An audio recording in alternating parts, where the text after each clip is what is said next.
Sahih Al-Bukhari 691 narrated Abu Hurairah, the Prophet, said, "Isn't he who raises his head before the Imam afraid that Allah may transform his head into that of a donkey or his face into that of a donkey?"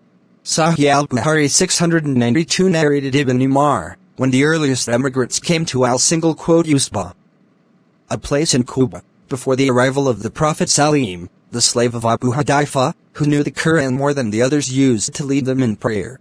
Sahih Al-Bukhari 693 narrated Anas, the Prophet, said, "Listen and obey your chief, even if an Ethiopian, whose head is like a raisin, were made your chief."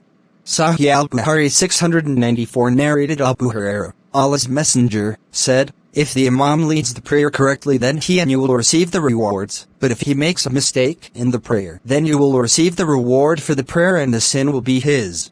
Sahih Al-Bukhari 695 narrated Ubaydullah bin Adi bin Kiyar, "I went to Uthman bin Affan while he was besieged, and said to him, 'You are the chief of all Muslims in general, and you see what has befallen you.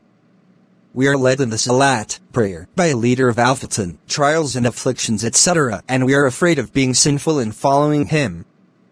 Uthman said, 'As Salat, the prayers, is the best of all deeds, so when the people do good deeds, do the same with them, and when they do bad deeds, avoid those bad deeds.'"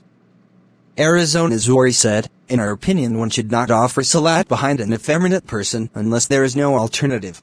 Sahih Al-Bukhari 696 narrated Anas bin Malik, the Prophet, said to Abu Dar, "Listen and obey your chief, even if he is an Ethiopian with a head like a raisin."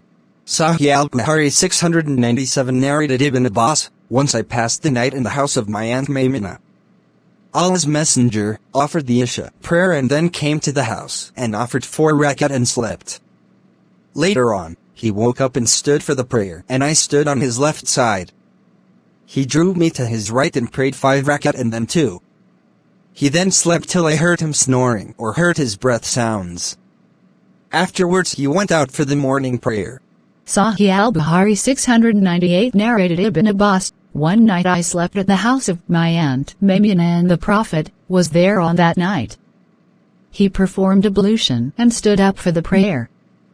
I joined him and stood on his left side, but he drew me to his right and prayed 13 rakat and then slept till I heard his breath sounds. And whenever he slept, he used to breathe with audible sounds.